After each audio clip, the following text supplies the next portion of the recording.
Bonjour à tous les collectionneurs et collectionneuses et bienvenue sur la chaîne Keviking Toys. Aujourd'hui, une figurine de chez Mill Toys, distribuée par Good Smile Company.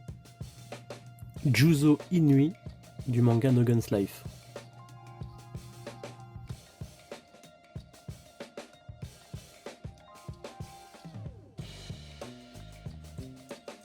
Allez, on voit tout ça ensemble, c'est parti.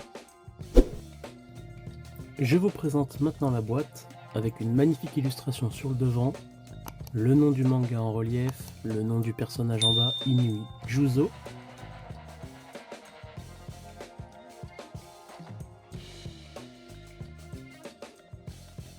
Sur le côté, la suite du dessin. Et derrière, l'illustration en entière. Avec la marque en bas, Mill Toys.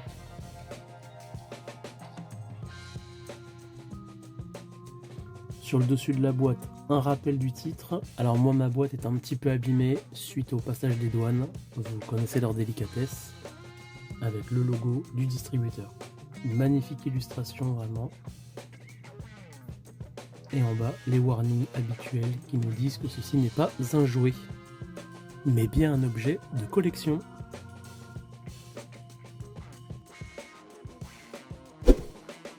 On va voir la boîte fenêtre d'un petit peu plus près. Alors le personnage. On a un 12e, les figurines ont un 12e. Un rappel de l'illustration qu'on retrouve derrière la sleeve.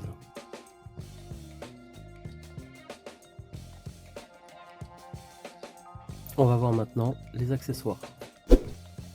Avant d'ouvrir la boîte, on a un petit sachet avec des cigarettes à rouler qui sont à donner au personnage, car le personnage fume dans la série. Chose que je n'ai pas fait pour la vidéo, mais je vous mets une petite illustration du personnage avec sa clope. Maintenant le personnage d'un petit peu plus près. Alors on voit la qualité des vêtements. Alors le joint au niveau de la tête est assez lâche sur ma figurine, car c'est une figurine d'occasion que j'ai acheté, c'est pas une figurine neuve. Alors on voit bien la qualité de la veste, les coutures,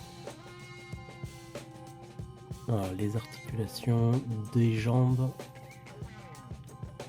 la ceinture avec tous ses accessoires. Voilà, on voit le joint sur le côté des hanches pour vraiment permettre de bouger les jambes un maximum, le double joint au niveau du genou qui permet de faire des poses vraiment sympas. Et au niveau de la hanche, là on voit bien l'amplitude qu'on peut donner à l'articulation au niveau des hanches.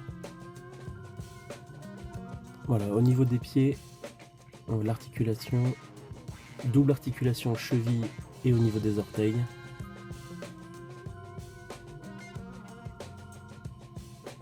L'articulation au niveau des orteils est un petit peu dure, mais elle se bouge quand même. Alors, très très sympa comme figurine. La peinture est super. Et ouais, au niveau de l'articulation, on sent bien au niveau du joint du cou que ça bouge un petit peu trop par rapport à ce que ça devrait. J'enlève sa veste pour qu'on puisse voir un petit peu mieux. Alors au niveau des épaules, on voit que ça bouge pour cacher l'articulation, c'est assez bien fait. Voilà, je vais lui remettre ses mains. Voilà, la ceinture. Voilà, au niveau de l'articulation de l'épaule, là, c'est comme une espèce de caoutchouc un petit peu mou pour cacher le joint, le bol joint. C'est assez astucieux. Ça rend la figurine un petit peu plus réaliste.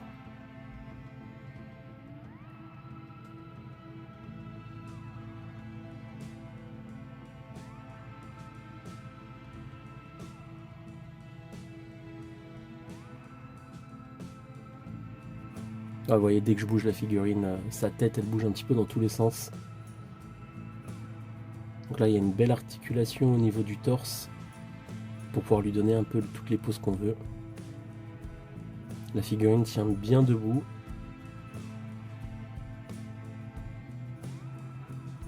Ouais, vraiment très très joli travail de peinture. La ceinture n'a pas l'air de pouvoir se retirer, ou alors j'ai pas trouvé comment on fait. Voilà, on voit l'articulation d'un petit peu plus près au niveau de l'épaule.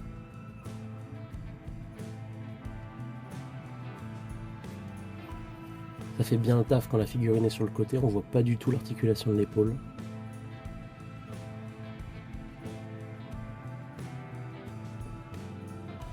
Bien sûr, la peinture ne déborde de nulle part, c'est vraiment nickel.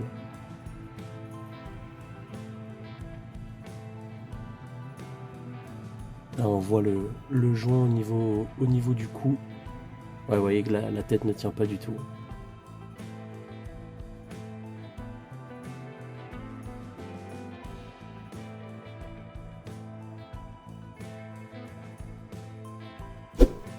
On va regarder la veste d'un petit peu plus près.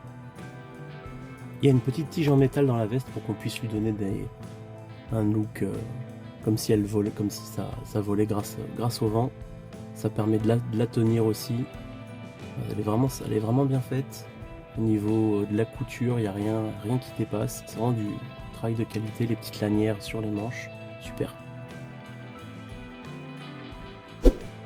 On passe au reste des accessoires de la boîte avec toutes les mains interchangeables. Donc la petite main mécanique en plus. Donc elle a une petite tige aussi qui permet de la faire tenir sur le personnage. Voilà, la main est bien détaillée. Elle n'est pas articulée au niveau des jambes.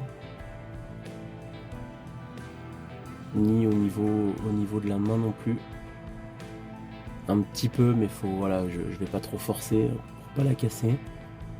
Et la petite tige qui permet de la faire tenir sur le personnage. Ça évite, parce que d'elle-même elle va pas tenir, donc ça nous permet de glisser la tige sur le manteau. Voilà, on va regarder les petites mains de plus près avec le barillet qui sort de sa main. Ouais, vraiment très très bien détaillé. Peinture super, comme toujours chez Miltoys.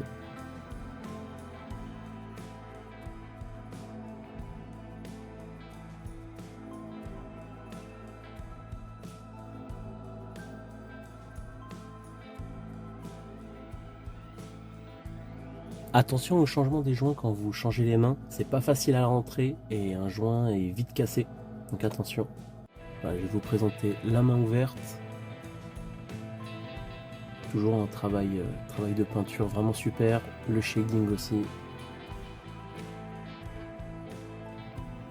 Et ça c'est les mains de l'autre côté, voilà, sans le barillet. Allez, je vous montre la dernière. Vraiment super.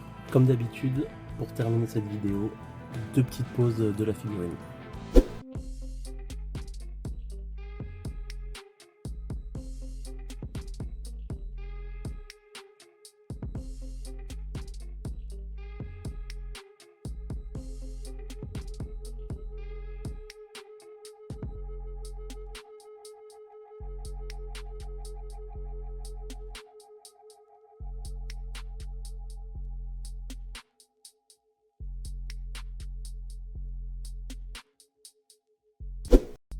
Merci à tous et à toutes d'avoir regardé la vidéo jusqu'au bout. J'espère qu'elle vous aura plu. Si ce n'est pas déjà fait, je vous invite à vous abonner, activer la cloche et la notification. Quant à moi, je vous dis à bientôt et n'oubliez pas, il y a toujours de la place pour une figurine en plus. Allez, à bientôt!